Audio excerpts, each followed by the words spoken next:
Hello, everyone, and welcome to our NBCU Academy live stream. Today, we're talking about how to become an NBC News campaign embed for the 2024 presidential election. I'm Ashton Jackson, and I'm a reporter with CNBC Make It. Now, before we get started, I wanted to talk to you all about a couple of things. First and foremost, our chat is open and we are live. So if you're interested in asking a question, feel free to ask your question in the chat on the right side of the screen on YouTube. And if you don't want to ask a question in the chat, feel free to tweet us or DM us your question at NBCU Academy on Twitter. Finally, NBCU Academy recently celebrated its second birthday, and we have a new website and announced more events coming up, including our Next Level Summit. So check that out at NBCUacademy.com. And one more thing, we have a special opportunity for everyone at the end of our live stream today. So no spoilers, but you'll definitely want to stick around. Now I want to get to the main event today. We're talking about the NBC News Campaign Embed program, and we've got an awesome panel for you today. So let's have them introduce themselves, starting with Gary.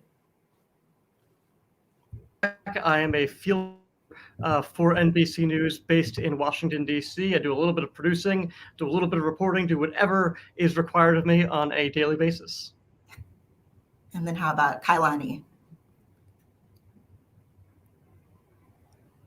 I'm Kailani. I am a field producer. I am based in Chicago, Illinois now, but through my time at NBC, I've been based in New York City and also Washington, D.C., and previously in New Hampshire.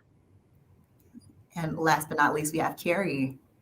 Hi, everybody. Carrie Budoff Brown. I'm the Senior Vice President of Meet the Press, but also am driving our election coverage and our campaign coverage. So this program will be a big part of what we're doing, and I'm thrilled to be here.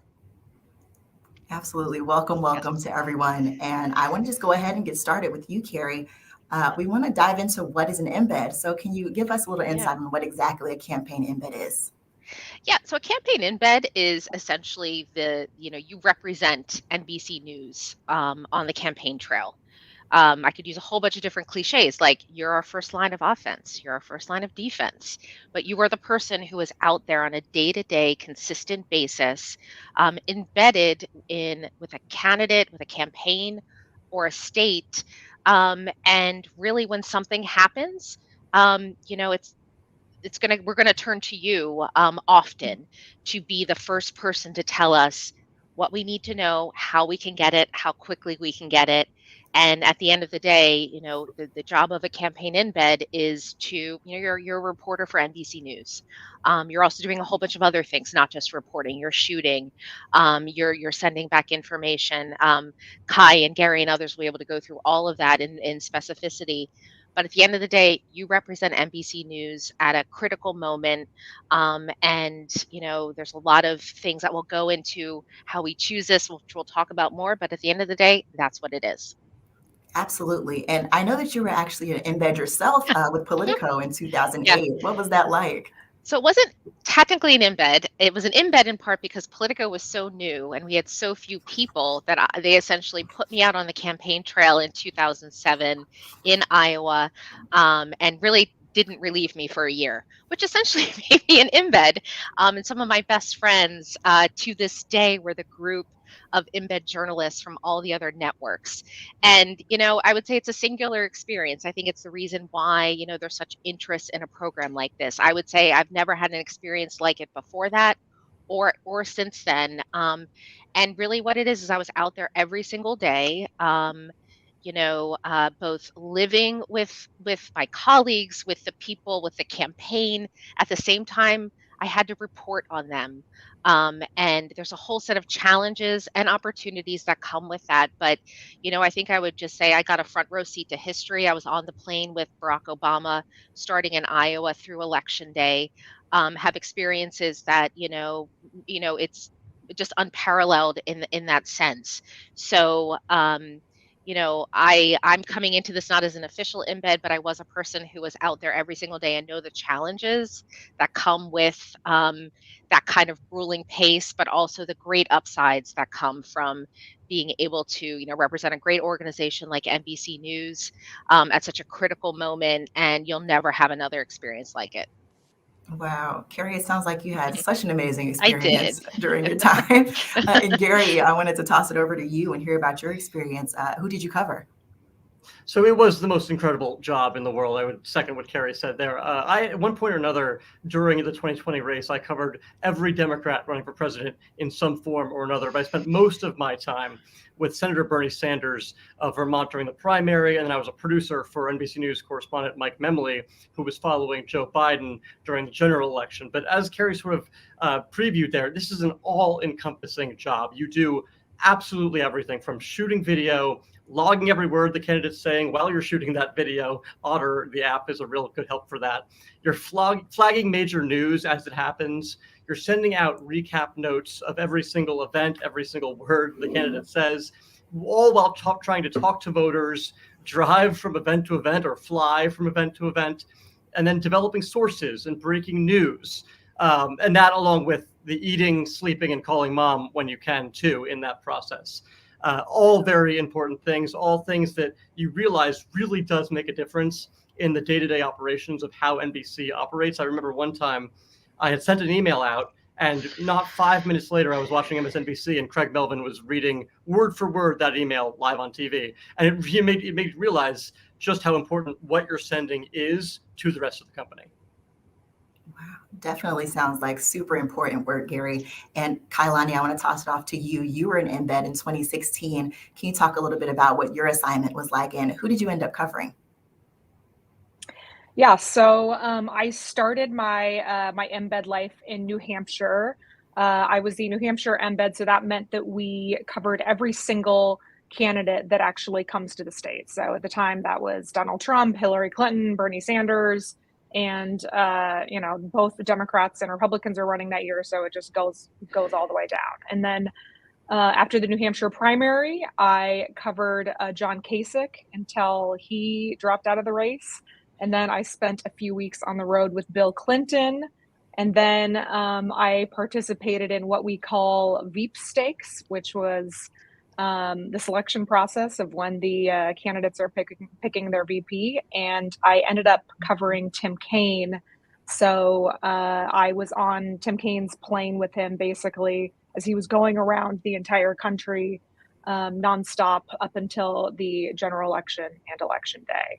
And, it sounds cheesy to say, but the embed world is really just being our network's eyes and ears on the ground. So that encompasses shooting video of pretty much everything that happens, trying to get anything that's notable from them, either something that they do or that they say on camera, reporting for a network, everything that happens across our beat. Not everybody who works at NBC News can be at every single campaign event. And so it's even just passing along so many little details like the color of, what kind of events are we going to? Who is showing up at these? How are these candidates being received? What was the vibe there? What kind of events are they doing? Where are they going? All that kind of stuff. And so it encompassed participating in gaggles. So we get to speak with all of the candidates and ask them pressing questions, writing those readouts, which are basically notes about all of the events that go to the rest of the network. And, everything from just reporting on and building sources within our beats to writing text articles to the website, and some people go on air. And so it's really just an all encompassing, I think everybody that's done it would say it was a phenomenal job to have. It definitely sounds like it was a phenomenal job. And Gary, I'm curious, what was your day-to-day like as a campaign embed? So I think it's sort of clear every single day was different. But for me, every day started with waking up and thinking about a 78-year-old Jewish man from Brooklyn, because I covered Senator Bernie Sanders, and ended with me thinking about a 78-year-old Jewish man from Brooklyn. But in the busiest parts of the campaign, you're hitting 2 or 3 states a day. I think our record with Senator Sanders, once we had the private jet, which was also a nice perk of covering candidates, was 4 states in one day. But to this day, I am still friends and very close. We talk every day with some of the other Sanders embeds that worked for the other networks, because, yeah, you're competitors, but you're also very much working together, because if CNN and NBC are working together on something, that helps everybody out. And it's just a fascinating experience getting to be on the front line of history doing this kind of work. Absolutely. And you talked a little bit about like the reporting. I'm curious, Kailani, what was shooting like as a campaign embed? Well, first of all, it involves carrying around and lugging around a lot of camera gear everywhere you go. So every time you're going anywhere, you usually have a backpack on and you're dragging around all this stuff. And so we would show up at an event and we'd set up our cameras and point the camera at wherever the candidate will be talking. And then, usually they'll do it, depending on the format, it'll be a rally or a town hall or whatever it is.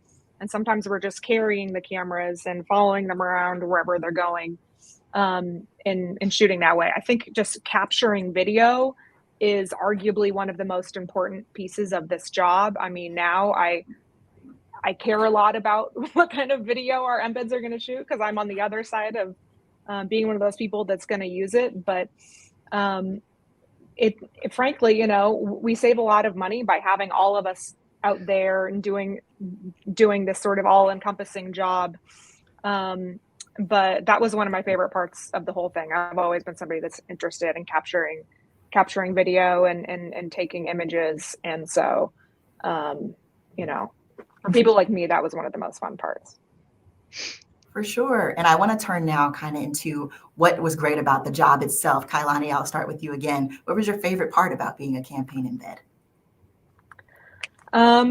I think for me, no question, it was just about, there's something about the power of being there and the power of experiencing something firsthand that I wish that the rest of our networks and I wish the rest of the country could go and experience what it is like to be at all of these candidates events, and see how people react to them in person. But I think one of the most fulfilling parts is just talking with voters and watching them be able to challenge candidates right in front of you. It's sort of a unique job that we have to walk right up to complete strangers and ask them some of the most pressing questions in their lives, and ask them about what the most important issues are in their lives, and then watch them challenge the candidates, especially in some of the early states like Iowa, New Hampshire, South Carolina. The people themselves have incredible access to the presidential candidates themselves, and so did we. And one other thing that's amazing about doing this for NBC, and I think will be even more so this time around, is just how many platforms we have, and that our content would be seen all across NBC News. So that includes our footage would air on NBC Nightly News, The Today Show, MSNBC, but also our reporting would be able to show up in places like our website. We have shows on Peacock. We have, of course, all of our social media platforms and Twitter and Facebook and Instagram and all that stuff. And now we have our digital channel, NBC News Now, where it feels like there are just so many outlets for the information that we're gathering, and the reporting that we're able to do, where it's able to be seen. Absolutely. And Gary, we have a question in the chat. Can you talk about how long the duration of the program is and give kind of a bit of a timeline? So I believe the actual contract goes from when the starting point is to the day of Inauguration Day. But you're doing a lot of different things during that time period. You're in the primaries, you're covering the various candidates, whether you're state-based or whether you're region-based or whether you're candidate-based. I was candidate-based, so I was traveling all across the country covering Senator Sanders. And when there were other candidates in that same area, and if Senator Sanders didn't have an event, I was going to those types of events. I covered Jay Inslee in Miami. It was a really fascinating event. So things like that. And then getting it towards when you get closer to the general, Veep stakes, which oftentimes involves just staking out people's houses, seeing where the meetings are going on, things like that. And then during the general election itself, it's sort of a lot more buttoned up. Some of the bear correspondents come in. The shows care, frankly, a lot more about what's happening on a very day-to-day basis. And so things kind of turn up the heat. from there. But I think going off Kailani's point, one of the most American things that I found is the candidate town hall. You have Americans from Iowa, New Hampshire, Nevada, wherever, just sitting there asking people who could be the next leader of the free world questions that really matter to them. And I think especially with the bubbles that we see in New York and DC and LA, getting out there and hearing from folks about what they really care about. Is it how much it costs to put food on the table, or is it classified documents, right? I think that does really matter here. And you see that when you're talking to voters. Absolutely, Gary. And Carrie, you have a question for you. How does being a campaign embed differ from general assignment or a specialty reporter role? So a campaign embed is unique just because, like, literally, I think, at least when I was, and I think this happens often, like, campaign embeds don't really have a home for 2 years or 18 months. Like, let's be honest, like, a campaign embed is someone who is living on the road, traveling all the time, and really embedded in, a place, whether it, like others have said, a campaign or a state or a region. Whereas, specialty reporting or general assignment reporting can come in all different forms, right? But the embed is just such a unique program experience that there's really nothing like it, because of that, the nature of it, which means, as soon as you get picked, you're basically on the road for a year and a half, living out of a suitcase, living out of a hotel room. And your life is this job, for the most part. So, that I think that just structurally, it's just a different kind of experience. And obviously this is not the only type of reporting that we have, or reporting that we're supporting at this network. The embeds are sort of one layer of a multi-layered strategy here at NBC for covering campaigns and candidates and really the country. We'll have embeds, but we'll also have a group of TV correspondents, digital correspondents who will be roughly paired up in the same places as embeds. We obviously have other correspondents who will come in and out. So you're really part of a team, and you have a very defined role, an extremely important role within that team. But it's just sort of a different way of doing things, and you are just one of many that we're going to rely on. And yet, at the end of the day, I don't think it's an exaggeration to say what embeds do. The individuals we pick will be so crucial day to day to understanding what we as a network need to do every day. For sure. And you touched a little bit on traveling and your life being your job. And Gary, we have to go to you because you have your own hashtag Gary on the ground, documenting wherever you traveled, what you did on the job. It's legendary. And you've committed to the bid. So can you talk about what were some of the perks of traveling so much? So I'm off the bat, Marriott points and Delta points, right? Because you get all the points that you earn. You can go on a nice vacation after this job is over, if there's not a pandemic. But the hashtag itself started out as a joke, but really took on a life of its own. But it's really important way to keep track of all the work you've been doing, because you do so much work on a daily basis, sending out 6, 7, 8 emails to the various distribution lists. And it's important to keep track of all that, because it really matters what happens then for later, because we're looking back now at things that happened during the Biden campaign saying, well, he said this then, and then he didn't say this at that point. That matters now, and it's because people like Mike Memoli and Mariana Sotomayor, who was the Biden embed, had really, really great records of everything. So I would certainly suggest that as a tip as well. For sure. And Kailani, you've done your fair share of traveling as well. You've been to all 50 states. How much of that was done during the campaign embed program? I would say a significantly large part of that happened for the first time while I was in embed. I think it was 40 something states, maybe around 45 states that I traveled to while I was on the campaign. So, that was one of the incredible things about the program is I started off in New Hampshire and didn't leave the state for basically 6-7 months after I was dispatched there, and it fully immersed myself in everything around that state. And then the rest of the primary campaign happened, and the general election campaign happened. And in some of those places, we'd go to multiple states every single day. I mean, there were days when we would wake up at 3 something in the morning, and get on a 5 a.m. plane and fly to another state and go to a 9 a.m. event and then go to another event in the state and then go to another one and then get on a plane that night and then go to another one and then get on another plane that night. So, you know, you cover a lot of miles and see a lot of parts of the country. And that's one of the most, you know, what's one of the pieces of this job that I think a lot of us are most grateful for. Absolutely. And we have another question from the chat. I'll toss this to Gary. Gary, what is the most challenging part of the job and what's the most rewarding? I think Carrie touched on the most challenging part, which is you are on the road nonstop from the time you get selected to the inauguration. Really, your life is this job. You sign your life away to NBC News for 2 years. It's the most incredible job. It's great, but this is your life, right? Your best friends are the ones that you're with because you're with them on a very daily basis. Now, obviously, you do get time off here and there, but it's very much a straight through all the way through the campaign season. And that part of that is the most rewarding part because you've been there for it all. You get to go to the debates. You get to see the big moments that happen.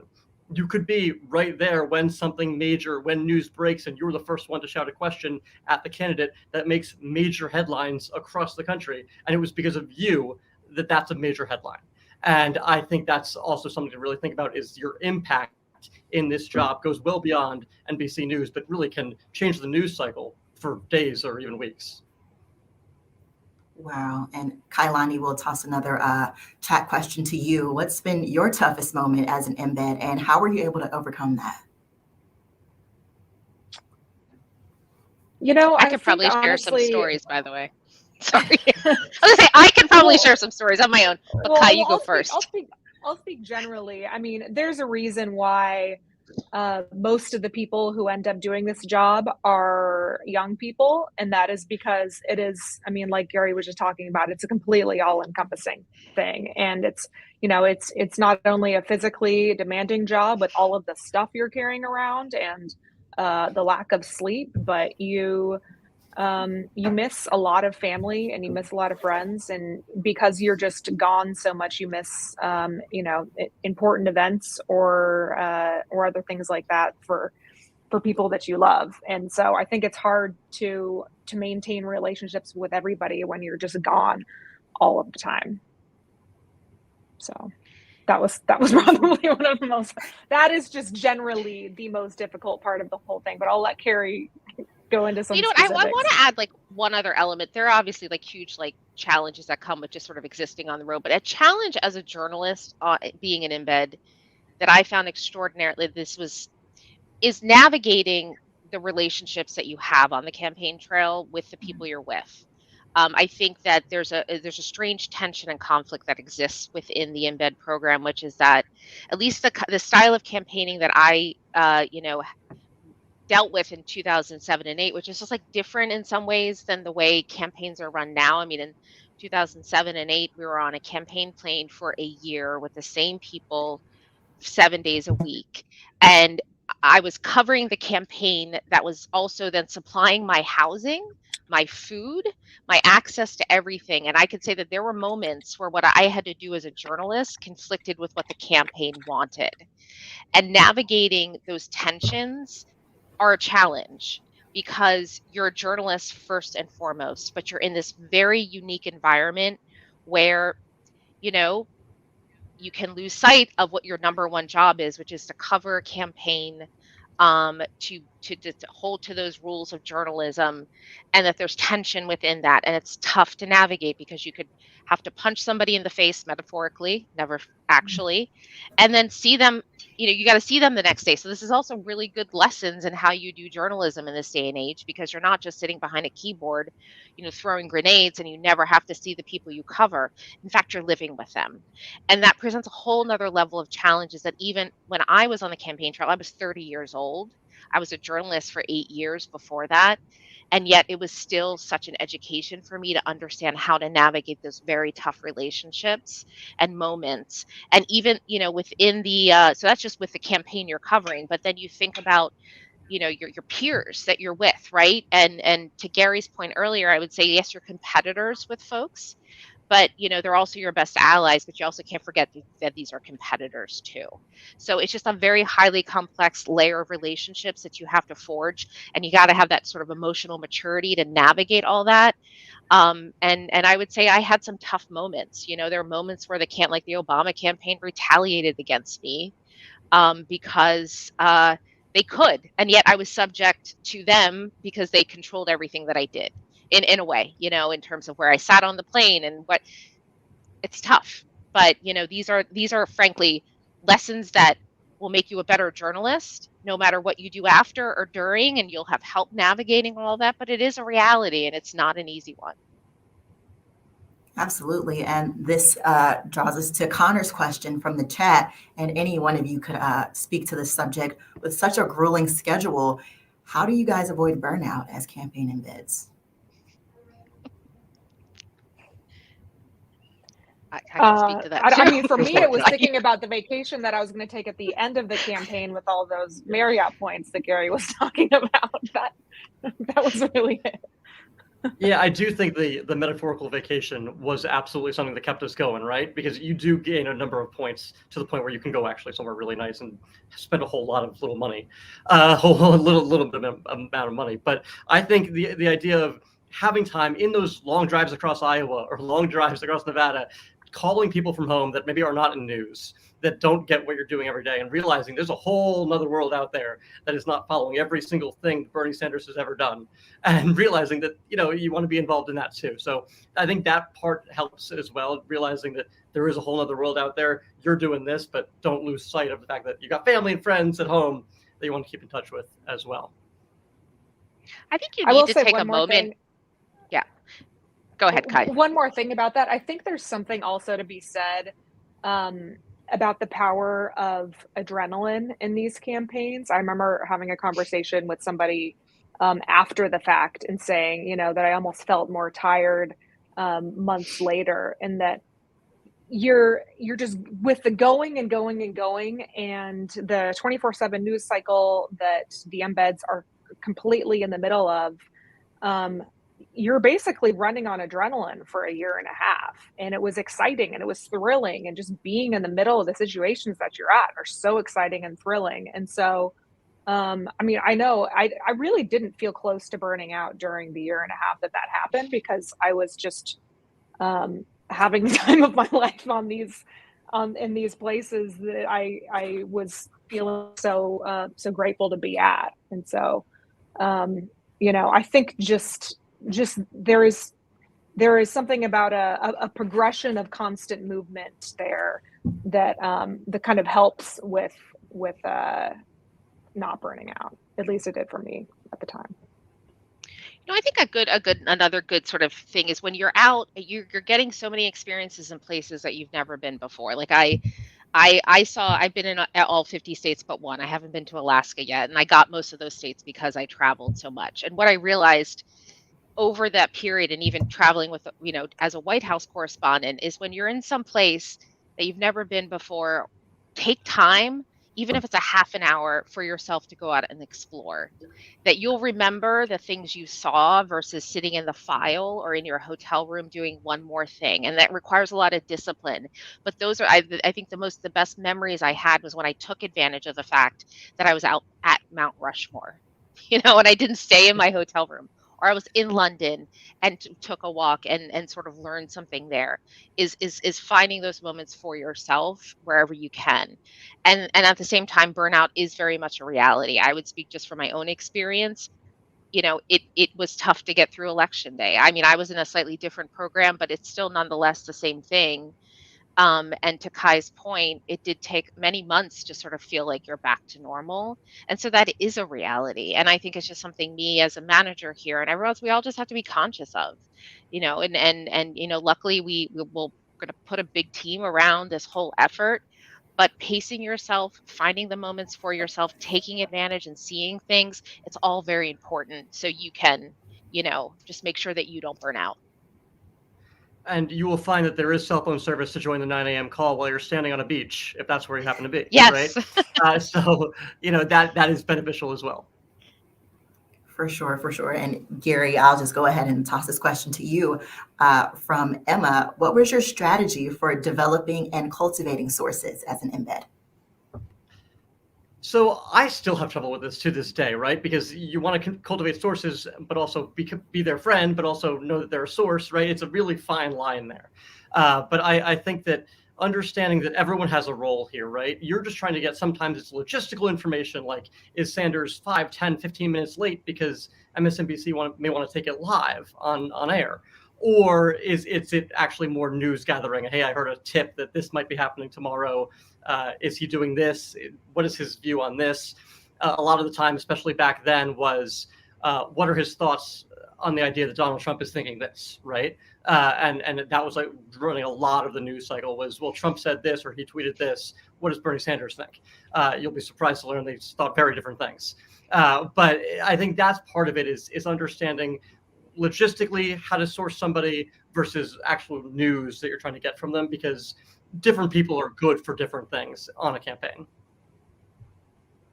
For sure. And we have another question for you, Carrie.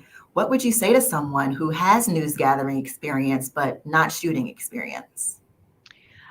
You should go and talk to folks internally here and find out what it takes to get caught up. The shooting experience I think is very important. I mean, to Kai's point earlier, getting that video and getting it well is really important.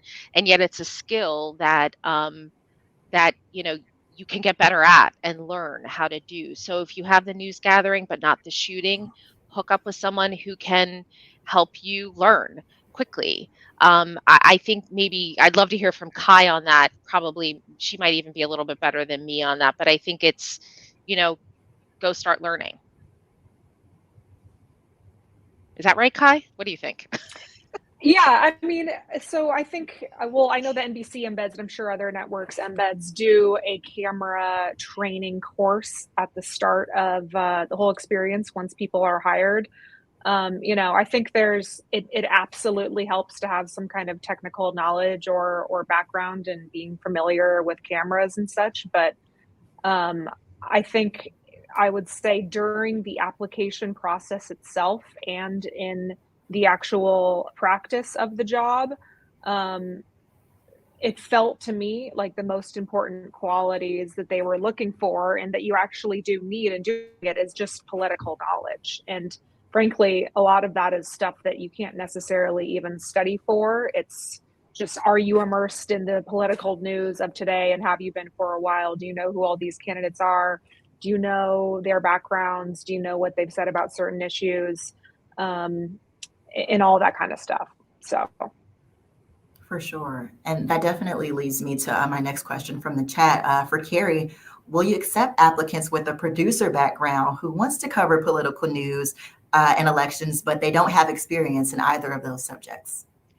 So I would never say never to anybody, based on that. I do think to Kai's point, it helps to have, I mean, I would say, like, if I could probably maybe answer this a slightly different way, which is, what do we look for? And I think some of this just transcends, the knowledge of politics, but it really is core, right? You have to have a love of politics. You want a knowledge base, because we will be testing that throughout the application process. The fact that you so I'll just maybe speak more generally. Obviously, starting out, like, strong news judgment, being able to spot news. So that can happen no matter what you're covering. Love of politics or strong interest in politics. That's the subject matter. So we want people who love doing that. For me, it's really important that you're collegial, kind, and not a jerk. The competition is outside this organization, not within it. And I personally have low tolerance for anybody who doesn't understand that. So we're going to be looking for people who can get along with others while still holding their own ground. I think the ability to think strategically about your own time and how you can get the reporting you need. You got to be a strategist of your own time, knowing what you need to do to get it done, and sort of sometimes trying circumstances. So thinking strategically, versatile and agile. Obviously, no 2 days are going to be the same, and plans will change. And the ability to sort of roll with all of that, and is so important. I think hungry for new information. And for me, I personally will be looking for people who have a track record of building source networks. You can source, you can build networks. I know we'll get some folks who are on the earlier side of their career. So if you don't have a track record, then just a demonstrated potential and ability to do that. And I say that because that DNA is so critical to me. What I see is, some of the most successful folks, and really a longer sort of trajectory here at NBC News. Sourcing, building up relationships, because this is all about relationships and getting information. The only thing that matters in a competitive news environment like the one we're in is when you can get new information before our competitors. You have to be right. You have to be accurate. You should never be first if you're not accurate. But that kind of DNA, the competition, the desire to win, again, with people outside the organization, against people outside the organization, not within, that is critical. So if you have those attributes, again, and the demonstrated track record of, sort of covering politics, I think I just would never say never. And I would say, even Gary and Kai, where they've come from, another embed, you'll see that people come from all over in different places. They do love politics. But, I think you got to have a lot of different attributes to succeed in this program. Some really helpful insights there, Carrie. And I want to throw it back to Gary. We have another question in the chat from Ayana. In what ways did being an embed help transform your career? It's huge, right? Because once you're an embed, you know how to, as we've mentioned, shoot, send notes out quickly, write, you're your own travel agent, right? You know how to do a little bit of everything. And because you're a campaign embed, you are familiar with so many different parts of the company. You realize just how big NBC News and NBC Universal, frankly, is when you're a campaign embed, because every time of morning or night or day or overnight, you're getting an email or a phone call with a question from some producer in some department that has a question about Bernie Sanders. And so I think that's part of it. And you're getting to know these folks, and they're getting to know that you're a trustworthy person. You're somebody that could do well in a next position. And it's a job that helped me get this current role as a field producer. And I would not be a field producer, I don't think, if I was not a campaign embed. So it really kind of was a nice move from traveling all over the country to continuing to travel all over the country, but not at quite a rate. Absolutely. And Kailani, we have another follow-up for you as well. In the first few weeks of the program, did you all face a learning curve? And if so, what steps did you take to overcome that? Sure. I think just getting in, it's mostly just probably getting into the groove of operating on your own, and this is your new life, and showing up somewhere and knowing exactly what to do to set up your camera and how your microphone work, and have something plugged into the mult box to make sure you're broadcasting back. But I would say after just a couple weeks at most, if anything, it felt like we were all kind of in a groove of things and feeling good about the whole process. For sure. And here's a question for either Gary or Kailani, whichever one of you guys. Gary, I think this one may be a little more geared to you, but it sounds like this is a mix of a field producer and an MMJ role. So how many chances were there for you to report on air? So the campaign embed job is not an on-air job. I don't think you should go into it expecting to be on air.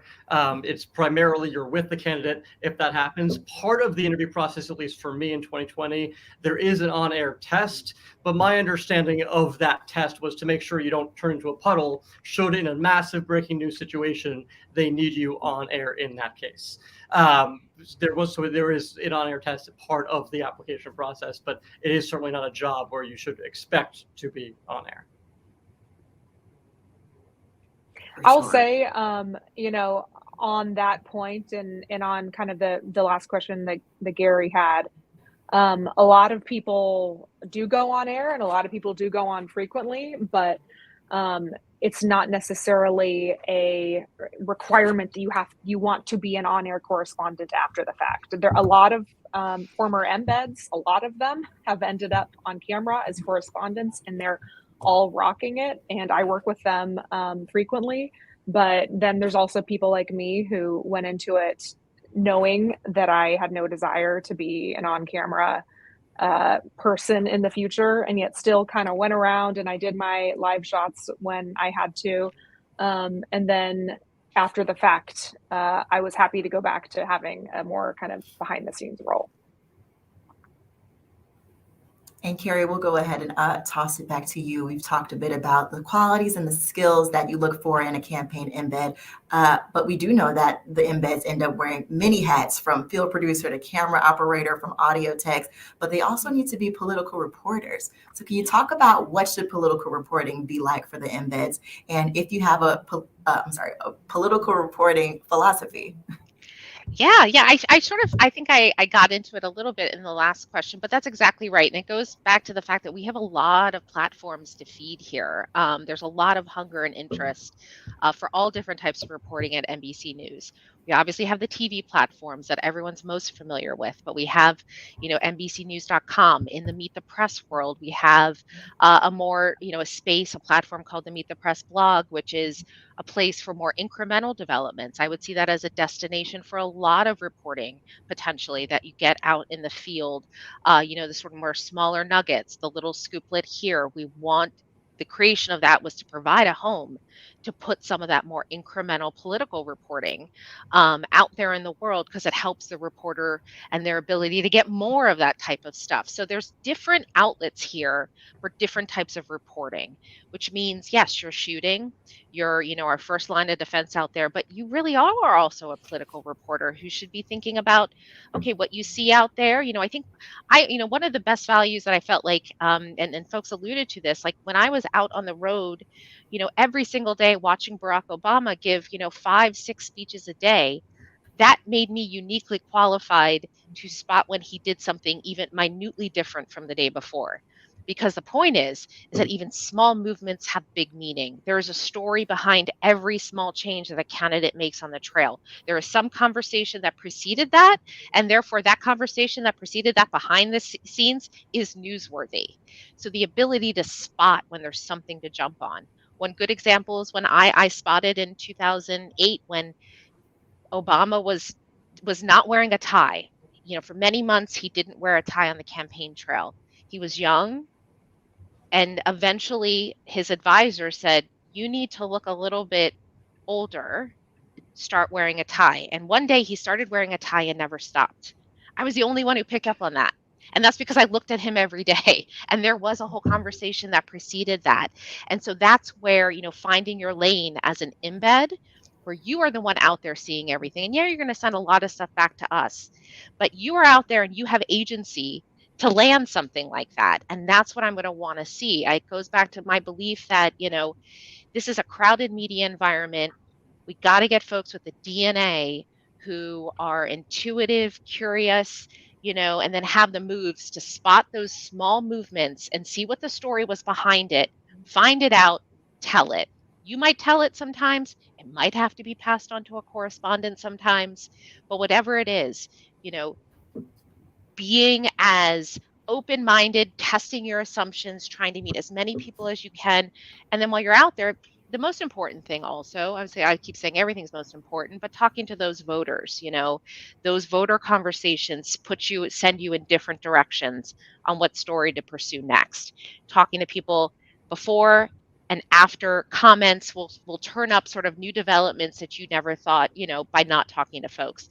So I think it is about constantly working, constantly talking, constantly, checking in with people, even when you don't need something, and just being as observant and diligent as possible on those little movements that you're going to see that others can't, and then finding out that backstory, because 9.5 times out of 10, there was something interesting that preceded that change, and that's a story, and being able to spot that.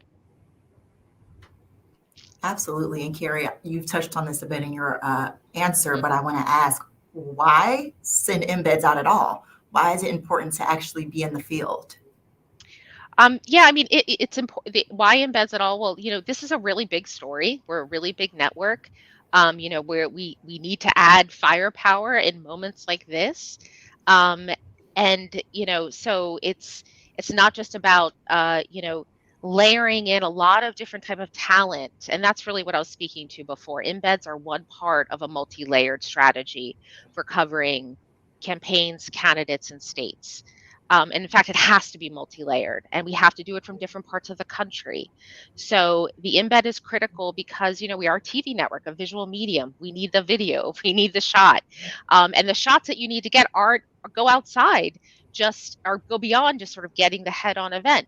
It's about being, nimble enough to know where the candidate's going, getting them on the some of the biggest stories came off of, my embeds or me being able to spot an interaction on a rope line and getting that on camera and knowing where to go after the event stops, where, being not aggressive in an aggressive way, but, being aggressive and getting to where the news is happening. So, those are all, all the things. And I lost track of what the original question is, but that's what I have to say. I think, what was the original question? It was why send embeds out at all, but you definitely answered that. Yeah. So embed, it's a part of a multi-layered strategy that really require a very sophisticated approach to, this day and age, you got to be really sophisticated as a news organization to cover campaigns properly. We can't do it from New York and Washington. We need people all over the country. Embeds are just one piece of folks who will be out in the country doing what they need to do. Absolutely. There's nothing like that in-person experience for sure. There's such a value in being there and being in person rather than just watching a speech come in on a live stream. And that, sometimes a candidate will be answering a question at a town hall, and the full question itself might have been missed or been lost track of in things. And so being able to add context and that we can walk up to the person that asked the question, try to figure out what their background was, is this person a real voter, or are they somebody that some organization sent there to ask this question? These candidates, and a lot of the time they'll take questions either before or after their event and do a little gaggle, and you can't be a part of that discussion and challenge a candidate in person if you want to get them on camera or something, if you're not physically there. And also, you just have access, especially towards the start of the campaigns, to a lot of their staffers and a lot of their campaign people that are not necessarily easy to meet, if not, and that, before or after events, you can walk up to certain advisors or certain staffers who might be hanging around, especially in the early stages of these campaigns. And a lot of people that I met just talking to and being curious about at some events, and let's say like early Trump rallies, went on as the campaign goes on, and they end up being higher up people in his administration, or even if a campaign disbands and crumbles, as everybody in the political world knows, it is a very small universe, and people get, when one campaign ends, they'll get sent to another campaign. And so you start to be able to build relationships with people in the early stages as they, and continue to go on into other roles. And it's just there truly is incredible value and a feeling in being there and adding context to what we're seeing. Absolutely. And we have another great question from the chat. This one is from Stacy. I'll toss it to either Gary or Carrie. Is there any part of the embed role that you anticipate being different this time around for 2024, weighing the changes in political climate and the current media landscape? Carrie, you want to take that? Yeah, no, I think it's a good question, and one that I'm grappling with along with my colleagues here. I think there will be differences in how we deploy people this time around. I think we always will have to pair embeds with our, sort of top tier candidates, our, top early states. But I think there's a strong argument to be made for placing people outside early states into key states that are going to be battlegrounds this year, where there's also competitive Senate races that will decide the control of Congress. We live in an age where Senate campaigns are pretty much nationalized campaigns that we're all going to be paying a lot of attention to. So I think we are giving consideration to sort of how widely we place people, the mandates that we have. That we might expand the sort of mandate, so to speak, of what we do. I don't have the specific answers to that yet. I think it depends a little bit on how big the field gets in terms of that sort of man-to-man, woman-to-woman coverage that we need. But I do think there's a strong argument to look closely at some of these big battleground states that are going to continue to decide, the control of balance of power for Congress, and certainly who will be the next president. I think getting inside those states are critical. We did that pretty heavily in 2022, and it will have to be a big component of what we do now to deal with what is polarization, media bubbles, those kinds of things. That's why we need this sort of multi-layered strategy, because we're going to have to we're going to have to, just be nimble in terms of coming in and, finding the electorate and the stories in a whole bunch of different places. But I think we're still kind of working through that, and we have to see how big the field gets. For sure. And Carrie, another quick question for you. Is there anything you can tell us about this year's interview process that candidates should be aware of? Yeah, I think it's going to closely follow what has been done previously, which is, obviously apply. There will be sort of a series of, initial hurdles, so to speak, writing tests, some other things. And then, we'll continue to just sort of whittle down the field. And eventually there will be an in-person interview panel. It sounds mightily intimidating, to be honest, which is, at some point, the finalists will go into a room with about 20 people at this organization, and you'll go through an interview process and a screen test, as Gary mentioned. Chuck Todd likes to do those and really test your knowledge. Spoiler alert, he can get obscure too. So just be prepared for that. Maybe Gary and Kai could even chime in there. But this is all part of the process. So I think it's a pretty typical sort of interview process. You got to show you can write, you can do video, and then you go into an in-person interview with a bunch of people who are going to be looking at your candidacy from a number of different angles, from how you can shoot to how you can write to just your knowledge, and from there we'll make the decisions. Got you. And guys, the chat is piping hot with questions. So there are a lot of people that are interested in this. This is so great. Carrie, we have another question from Gabrielle. Do you accept both internal and external applicants? And does that impact your chance of being selected? Yeah, yes, of course. This is why, we're doing this outside NBC. So that means, yes, we are accepting external candidates. Listen, I think we're just going to pick the best people. And so, that's our goal, whether you're internal, external, it's an even playing field, and we're going to look for the best 9 people that we can find. Absolutely. And now we have like a good round robin. Everyone can tackle this question. This one's from Noah. What moment stuck with you the most throughout all of your time as campaign embeds, and what did you learn from it?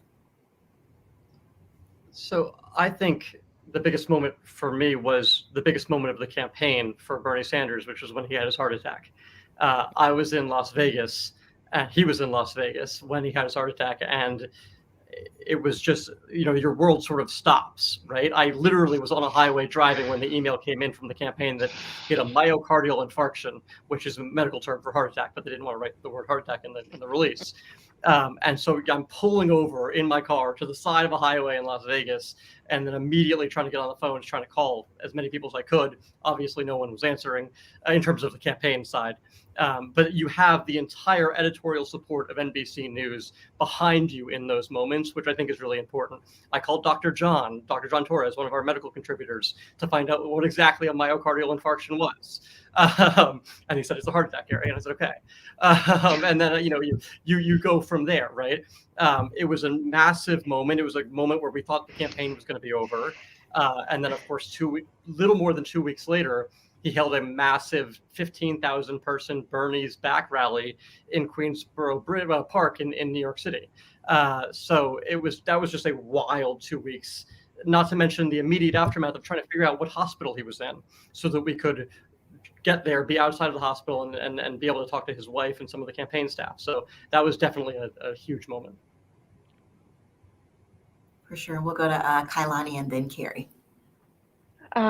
There are so many, and it was a while ago now for me that I'm trying to look back on. But I think for a lot of us, some of the biggest news of your campaign will be when it ends or when your candidate drops out. When I was covering John Kasich, and everybody knew that something was really up. Myself and one of our correspondents were able to, we had contacts, at the top of his campaign, that we were able to confirm that news and get it out ahead of everybody else. And so it's moments like that you realize that their campaign lives are ending, and yours are about to change pretty drastically too. But there's also, you really are there at the start when a lot of these candidates have smaller circles. In the summer of 2015, I was covering a Donald Trump event / a fundraiser with one of our correspondents, and we were asking one of his communications people a number of questions about this, because this was during the era that he was still not really going to be fundraising, but they were taking money. And he ended up just calling me. Donald Trump ended up calling me on my phone to talk with us about this. And so we had a whole discussion about it. And it's unique situations like that you find yourself in just by being there and being the person that's covering an event. And especially at these campaigns when they're in their super early stages. So I'm going to share a story that touches on all the great challenges and also the wonderful opportunities, which is in and I just did a quick Google search to jog my memory, but my thing that always sticks out to me, and so many things do, but the one which I think best highlights the sort of promise of this program and also the challenges, was I took an overnight, in 2008, the primary lasted a really long time. So that's how we ended up going all over the country. And, we're right before the Washington state primary. It was in May. We're taking a long flight across country on the plane with Obama and everybody. We're all there. And it's like, by May, we've been in this for about a good 6 months. And so there's a certain level of comfort with folks. And it's also a campaign where, it's the first campaign where, they had these big stars like Clinton and Obama didn't really give you much access. Obama is a heck of a lot more than I think we see today. But nonetheless, we decided to play a game on the way to Washington State, and Obama challenged all of us to a game of taboo. And so it was the White House staff, or the staff of Obama staff, versus the press. There's only about 6 of us who played on each side. And Obama, so we were playing taboo on the plane, which I don't know if you guys play taboo, but it's a game where you have to, you use clues and without saying the word, and you use like a buzzer, and it can get like, well, let's just put it this way. That time that I played taboo on a plane with Barack Obama taught me more about Barack Obama than just about anything else that I saw from Obama. He was extraordinarily competitive. I think I called him out at one point on, like, he violated the rules, right?